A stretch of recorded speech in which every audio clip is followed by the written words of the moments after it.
الضحیٰ نام پہلے ہی لفظ والضحیٰ کو اس سورہ کا نام قرار دیا گیا ہے۔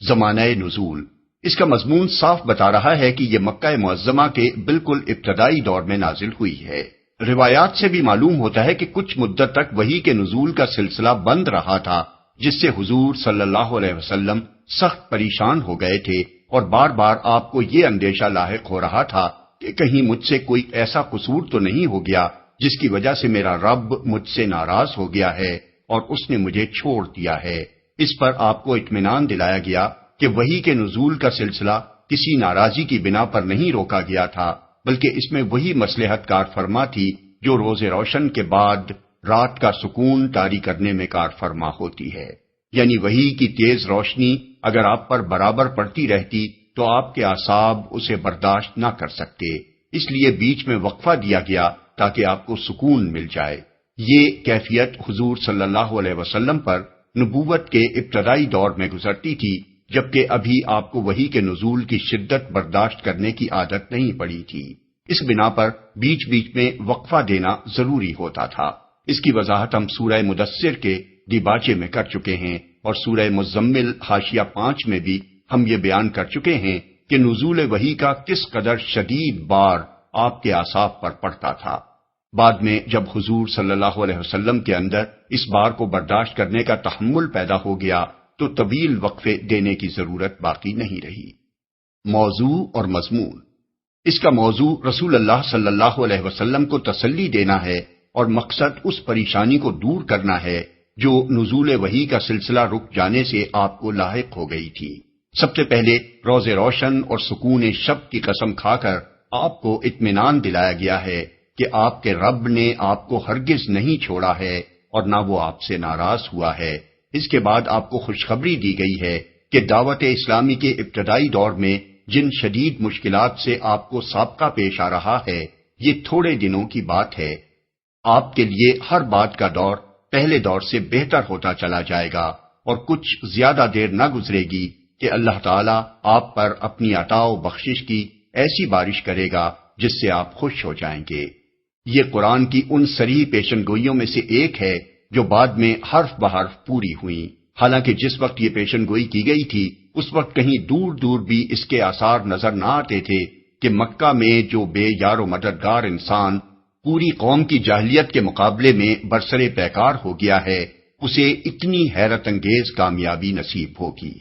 اس کے بعد اللہ تعالیٰ نے اپنے حبیب صلی اللہ علیہ وسلم سے فرمایا ہے کہ تمہیں یہ پریشانی کیسے لاحق ہو گئی کہ ہم نے تمہیں چھوڑ دیا ہے اور ہم تم سے ناراض ہو گئے ہیں۔ ہم تو تمہارے روز پیدائش سے مسلسل تم پر مہربانیاں کرتے چلے آ رہے ہیں۔ تم یتیم پیدا ہوئے تھے، ہم نے تمہاری پرورش اور خبرگیری کا بہترین انتظام کر دیا۔ تم ناواقف راہ تھے، ہم نے تمہیں راستہ بتایا۔ تم نادار تھے، ہم نے تمہیں مالدار بنایا۔ یہ ساری باتیں صاف بتا رہی ہیں کہ تم ابتدا سے ہمارے منظور نظر ہو اور ہمارا فضل و کرم مستقل طور پر تمہارے شامل حال ہے۔ اس مقام پر سورہ طٰہٰ آیت 37 تا 42 کو بھی نگاہ میں رکھا جائے، جہاں حضرت موسیٰ علیہ السلام کو فرعون جیسے جبار کے مقابلے میں بھیجتے وقت اللہ تعالیٰ نے ان کی پریشانی دور کرنے کے لیے انہیں بتایا ہے کہ کس طرح تمہاری پیدائش کے وقت سے ہماری مہربانیاں تمہارے شامل حال رہی ہیں۔ اس لیے تم اطمینان رکھو کہ اس خوفناک مہم میں تم اکیلے نہ ہوگے بلکہ ہمارا فضل تمہارے ساتھ ہوگا۔ آخر میں اللہ تعالیٰ نے نبی صلی اللہ علیہ وسلم کو بتایا ہے کہ جو احسانات ہم نے تم پر کیے ہیں ان کے جواب میں خلق خدا کے ساتھ تمہارا کیا برتاؤ ہونا چاہیے اور ہماری نعمتوں کا شکر تمہیں کس طرح ادا کرنا چاہیے۔ بسم اللہ الرحمن الرحیم شروع اللہ کے نام سے جو رحمان و رحیم ہے۔ والضحى واللیل اذا سجى ما ودعك ربك وما قلى قسم ہے روز روشن کی اور رات کی جبکہ وہ سکون کے ساتھ طاری ہو جائے۔ اے نبی تمہارے رب نے تم کو ہرگز نہیں چھوڑا اور نہ وہ ناراض ہوا۔ روز روشن کی یہاں لفظ ضحیٰ رات کے مقابلے میں استعمال ہوا ہے، اس لیے اس سے مراد روز روشن ہے۔ اس کی نظیر سورہ اعراف کی یہ آیات ہیں: افامن اہل القری ان یاتیہم باسنا بیاتا وہم نائمون او امن اہل القری ان یاتیہم باسنا ضحی وہم یلعبون، آیات 97 اور 98۔ کیا بستیوں کے لوگ اس سے بے خوف ہیں کہ ان پر ہمارا عذاب رات کو آ جائے جبکہ وہ سو رہے ہوں، اور کیا بستیوں کے لوگ اس سے بے خوف ہیں کہ ان پر ہمارا عذاب دن دہاڑے آ جائے جبکہ وہ کھیل رہے ہوں۔ ان آیات میں بھی چونکہ ضحیٰ کا لفظ رات کے مقابلے میں استعمال ہوا ہے، اس لیے اس سے مراد چاشت کا وقت نہیں بلکہ دن ہے۔ طاری ہو جائے، اصل میں رات کے لیے سجا استعمال ہوا ہے، جس میں صرف تاریکی چھا جانے ہی کا نہیں بلکہ سکوت اور سکون طاری ہو جانے کا مفہوم بھی شامل ہے۔ رات کی اس صفت کا اس مضمون سے گہرا تعلق ہے جو آگے بیان ہو رہا ہے۔ نہ وہ ناراض ہوا۔ روایات سے معلوم ہوتا ہے کہ کچھ مدت تک رسول اللہ صلی اللہ علیہ وسلم پر وحی کا نزول بند رہا تھا۔ مختلف روایات میں یہ مدت مختلف بیان کی گئی ہے۔ ابن جریح نے 12 روز، کلبی نے 15 روز، ابن عباس نے 25 روز، سدی اور مقاتل نے 40 روز اس کی مدت بیان کی ہے۔ بہرحال یہ زمانہ اتنا طویل تھا کہ رسول اللہ صلی اللہ علیہ وسلم بھی اس پر سخت غمگین ہو گئے تھے اور مخالفین بھی آپ کو طعنے دینے لگے تھے، کیونکہ حضور پر جو نئی صورت نازل ہوتی تھی اسے آپ لوگوں کو سنایا کرتے تھے۔ اس لیے جب اچھی خاصی مدت تک آپ نے کوئی نئی وحی لوگوں کو نہیں سنائی تو مخالفین نے سمجھ لیا کہ وہ سرچشمہ بند ہو گیا ہے جہاں سے یہ کلام آتا تھا۔ جندب بن عبداللہ البجلی کی روایت ہے کہ جب جبریل علیہ السلام کے آنے کا سلسلہ رک گیا تو مشرکین نے کہنا شروع کر دیا کہ محمد صلی اللہ علیہ وسلم کو ان کے رب نے چھوڑ دیا ہے،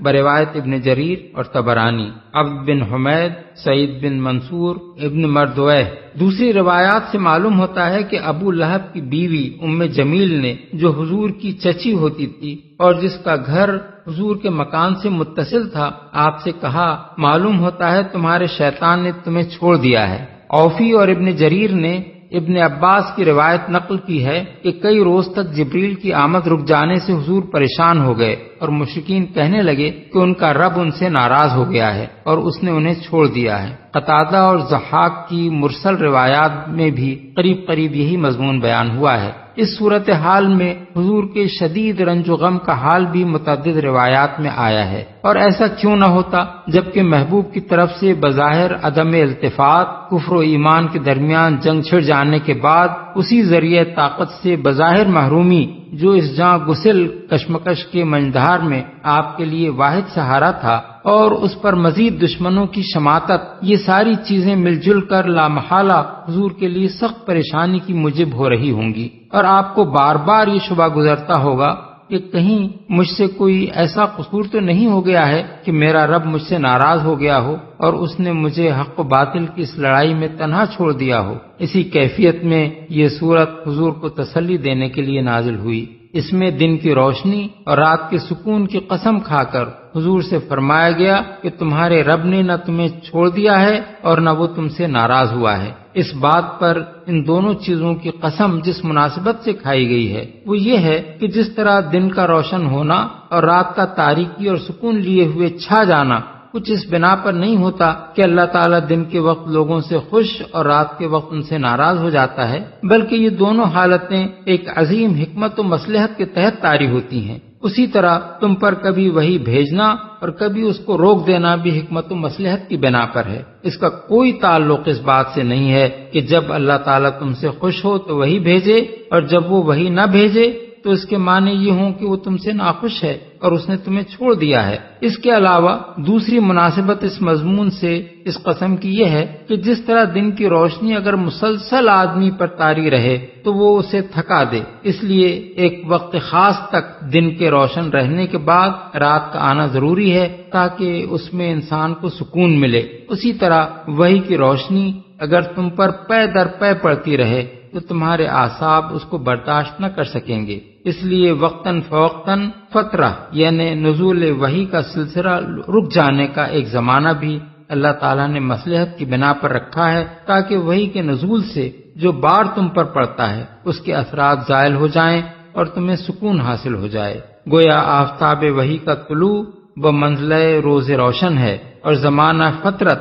بمنزلہ سکون شب۔ وَلَلْآخِرَةُ خَيْرٌ لَكَ مِنَ الْأُولَى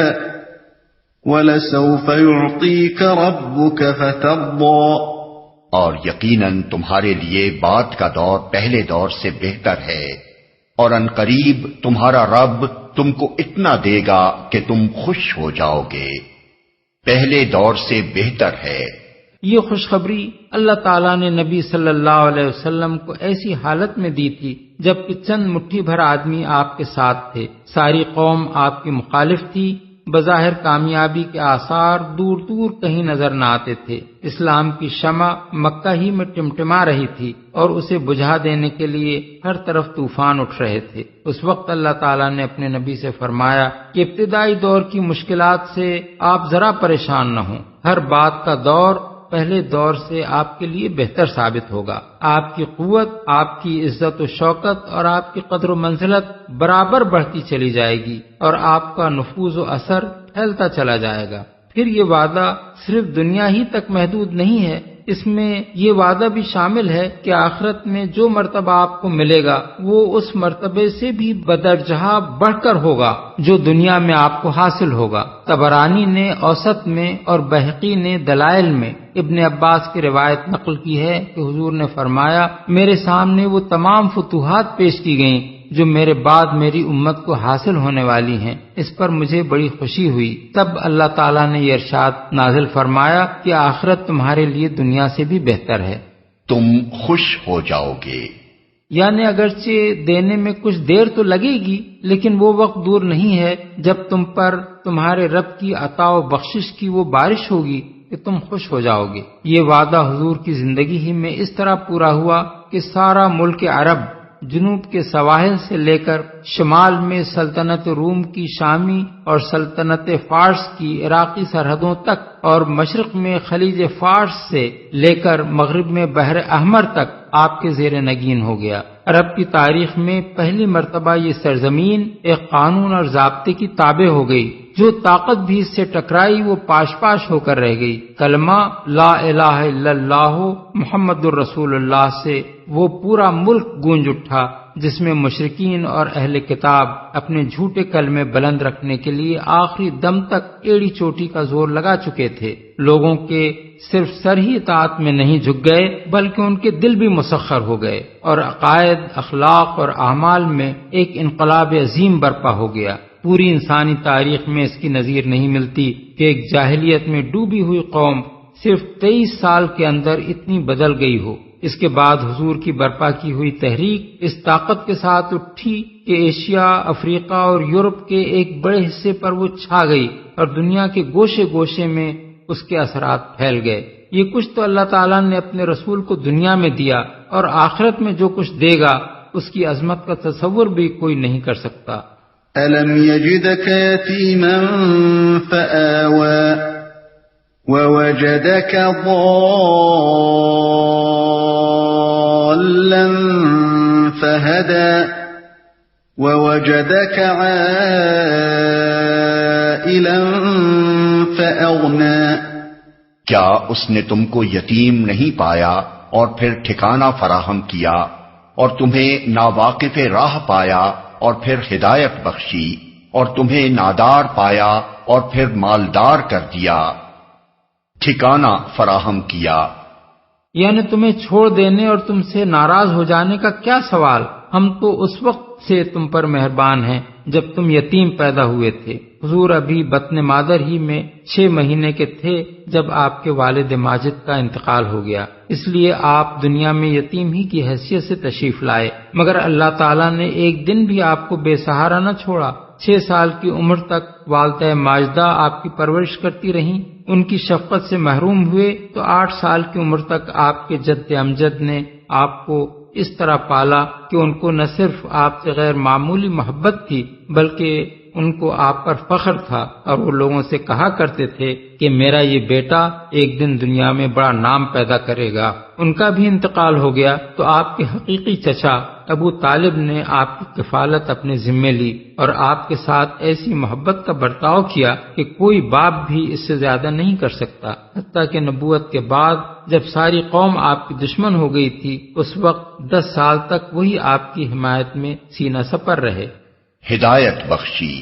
اصل میں لفظ ضالن استعمال ہوا ہے جو دلالت سے ہے۔ عربی زبان میں یہ لفظ کئی معنوں میں استعمال ہوتا ہے۔ اس کے ایک معنی گمراہی کے ہیں، دوسرے معنی یہ ہیں کہ کوئی شخص راستہ نہ جانتا ہو اور ایک جگہ حیران کھڑا ہو کہ مختلف راستے جو سامنے ہیں ان میں سے کدھر جاؤں۔ ایک اور معنی کھوئے ہوئے کے ہیں، چنانچہ عربی محاورے میں کہتے ہیں ضل الماء فی اللبن، یعنی پانی دودھ میں گم ہو گیا۔ اس درخت کو بھی عربی میں ضالہ کہتے ہیں جو صحرا میں اکیلا کھڑا ہو اور آس پاس کوئی دوسرا درخت نہ ہو۔ ضائع ہونے کے لیے بھی ضلال کا لفظ بولا جاتا ہے، مثلا کوئی چیز ناموافق اور ناسازگار حالات میں ضائع ہو رہی ہو، غفلت کے لیے بھی ضلال کا لفظ استعمال ہوتا ہے۔ چنانچہ خود قرآن مجید میں اس کی مثال موجود ہے کہ لا یضل ربی ولا ینسا، سورہ طٰہٰ آیت 52، یعنی میرا رب نہ غافل ہوتا ہے نہ بھولتا ہے۔ ان مختلف معنوں میں سے پہلے معنی یہاں چسپاں نہیں ہوتے،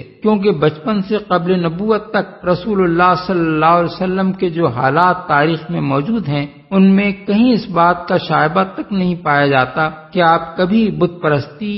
شرک یا دہریت میں مبتلا ہوئے ہوں، یا جاہلیت کے جو اعمال، رسوم اور طور طریقے آپ کی قوم میں پائے جاتے تھے ان میں سے کسی میں آپ ملوث ہوئے ہوں۔ اس لیے لا محالہ ووجدک ضالا کہ یہ معنی تو نہیں ہو سکتے کہ اللہ تعالیٰ نے آپ کو عقیدے یا عمل کے لحاظ سے گمراہ پایا تھا، البتہ باقی معنی کسی نہ کسی طور پر یہاں مراد ہو سکتے ہیں، بلکہ ہو سکتا ہے کہ ایک اعتبار سے سب مراد ہوں۔ نبوت سے پہلے حضور اللہ کی ہستی اور اس کی وحدانیت کے قائل تو ضرور تھے، اور آپ کی زندگی گناہوں سے پاک اور فضائل اخلاق سے آراستہ بھی تھی، لیکن آپ کو دین حق اور اس کے اصول اور احکام کا علم نہ تھا، جیسے کہ قرآن میں فرمایا گیا ہے کہ ما کنت تدری مل کتاب ولا الایمان، سورہ الشورى آیت 52، یعنی تم نہ جانتے تھے کہ کتاب کیا ہوتی ہے اور نہ ایمان کی تمہیں کوئی خبر تھی۔ یہ معنی بھی اس آیت کے ہو سکتے ہیں کہ حضور ایک جاہلی معاشرے میں گم ہو کر رہ گئے تھے اور ایک ہادی اور رہبر ہونے کی حیثیت سے آپ کی شخصیت نبوت سے پہلے نمایاں نہیں ہو رہی تھی۔ یہ مطلب بھی ہو سکتا ہے کہ جاہلیت کے صحرا میں آپ ایک اکیلے درخت کی حیثیت سے کھڑے تھے جس میں پھل لانے اور ایک پورا باغ کا باغ پیدا کر دینے کی صلاحیت تھی، مگر نبوت سے پہلے یہ صلاحیت کام نہیں آ رہی تھی۔ یہ مراد بھی ہو سکتی ہے کہ اللہ تعالیٰ نے جو غیر معمولی قوتیں آپ کو عطا کی تھیں وہ جاہلیت کے ناسازگار ماحول میں ضائع ہو رہی تھیں۔ دلال کو غفلت کے معنی میں بھی لیا جا سکتا ہے، یعنی آپ ان حقائق اور علوم سے غافل تھے جن سے نبوت کے بعد اللہ تعالیٰ نے آپ کو آگاہ فرمایا۔ یہ بات خود قرآن میں بھی ایک جگہ ارشاد ہوئی ہے، وَإِن كُنتَ مِن قَبْلِهِ لَمِنَ الْغَافِلِينَ، سورہ یوسف آیت 3، اور اگرچہ تم اس سے پہلے ان باتوں سے غافل تھے۔ نیز ملاحظہ ہو سورہ البقرہ آیت 282 اور الشعراء آیت 20۔ مالدار کر دیا۔ نبی صلی اللہ علیہ وسلم کے لیے آپ کے والد ماجد نے میراث میں صرف ایک اونٹنی اور ایک لونڈی چھوڑی تھی۔ اس طرح آپ کی زندگی کی ابتدا افلاس کی حالت میں ہوئی تھی۔ پھر ایک وقت آیا کہ قریش کی سب سے زیادہ مالدار خاتون حضرت خدیجہ نے پہلے تجارت میں آپ کو اپنے ساتھ شریک کیا، اس کے بعد انہوں نے آپ سے شادی کر لی اور ان کے تمام تجارتی کاروبار کو آپ نے سنبھال لیا۔ اس طرح آپ نہ صرف یہ کہ مالدار ہو گئے بلکہ آپ کی مالداری اس نوعیت کی نہ تھی کہ محض بیوی کے مال پر آپ کا انحصار ہو، ان کی تجارت کو فروغ دینے میں آپ کی اپنی محنت و قابلیت کا بڑا حصہ تھا۔ فَأَمَّا الْيَتِيمَ فَلَا تَقْهَرْ وَأَمَّا السَّائِلَ فَلَا تَنْهَرْ وَأَمَّا بِنِعْمَةِ رَبِّكَ فَحَدِّثْ۔ لہذا یتیم پر سختی نہ کرو اور سائل کو نہ جھڑکو اور اپنے رب کی نعمت کا اظہار کرو۔ یتیم پر سختی نہ کرو یعنی تم چونکہ خود یتیم رہ چکے ہو اور اللہ نے تم پر یہ فضل فرمایا کہ یتیمی کی حالت میں بہترین طریقے سے تمہاری دستگیری کی، اس لیے اس کا شکرانہ یہ ہے کہ تمہارے ہاتھ سے کبھی کسی یتیم پر ظلم اور زیادتی نہ ہونے پائے۔ سائل کو نہ چھڑکو۔ اس کے دو معنی ہیں۔ اگر سائل کو مدد مانگنے والے حاجت مند کے معنی میں لیا جائے تو اس کا مطلب یہ ہے کہ اس کی مدد کر سکتے ہو تو کر دو، نہ کر سکتے ہو تو نرمی کے ساتھ معذرت کر دو، مگر بہرحال اسے جھڑکو نہیں۔ اس معنی کے لحاظ سے یہ ہدایت اللہ تعالیٰ کے اس احسان کے جواب میں ہے کہ تم نادار تھے، پھر اس نے تمہیں مالدار کر دیا۔ اور اگر سائل کو پوچھنے والے یعنی دین کا کوئی مسئلہ یا حکم دریافت کرنے والے کے معنی میں لیا جائے تو اس کا مطلب یہ ہے کہ ایسا شخص خواہ کیسا ہی جاہل اور اجڑ ہو اور بظاہر خواہ کتنے ہی نامعقول طریقے سے سوال کرے یا اپنے ذہن کی الجھن پیش کرے، بہرحال شفقت کے ساتھ اسے جواب دو اور علم کا عزم رکھنے والے بدمزاج لوگوں کی طرح اسے جھڑک کر دور نہ بھگا دو۔ اس معنی کے لحاظ سے یہ ارشاد اللہ تعالیٰ کے اس احسان کے جواب میں ہے کہ تم ناواقف راہ تھے، پھر اس نے تمہیں ہدایت بخشی۔ حضرت ابو الدرداء، حسن بصری، سفیان ثوری اور بعض دوسرے بزرگوں نے اسی دوسرے معنی کو ترجیح دی ہے، کیونکہ ترتیب کلام کے لحاظ سے یہ ارشاد وَوَجَدَكَ ضَالًّا فَهَدَىٰ کے جواب میں آتا ہے۔ رب کی نعمت کا اظہار کرو۔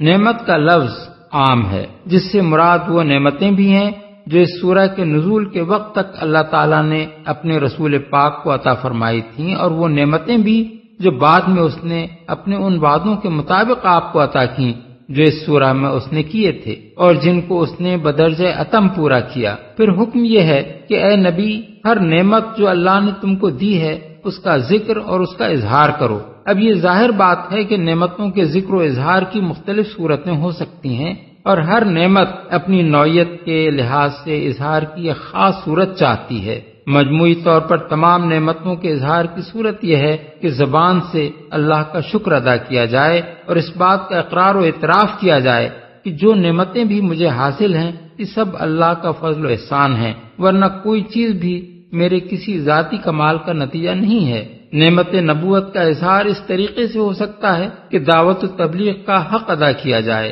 نعمت قرآن کے اظہار کی صورت یہ ہے کہ لوگوں میں زیادہ سے زیادہ اس کی اشاعت کی جائے اور اس کی تعلیمات لوگوں کے ذہن نشین کی جائیں۔ نعمت ہدایت کا اظہار اس طرح ہو سکتا ہے کہ اللہ کی بھٹکی ہوئی مخلوق کو سیدھا راستہ بتایا جائے اور اس کام کی ساری تلخیوں اور ترشیوں کو صبر کے ساتھ برداشت کیا جائے۔ یتیمی میں دستگیری کا جو احسان اللہ تعالیٰ نے کیا ہے اس کا تقاضا یہی ہے کہ یتیموں کے ساتھ ویسے ہی احسان کا سلوک کیا جائے۔ نادار سے مالدار بنا دینے کا جو احسان اللہ نے کیا اس کا اظہار یہی صورت چاہتا ہے کہ اللہ کے محتاج بندوں کی مدد کی جائے۔ غرض یہ ایک بڑی جامع ہدایت تھی جو اللہ تعالیٰ نے اپنے انعامات و احسانات بیان کرنے کے بعد اس مختصر سے فقرے میں اپنے رسول مقبول صلی اللہ علیہ وسلم کو دی۔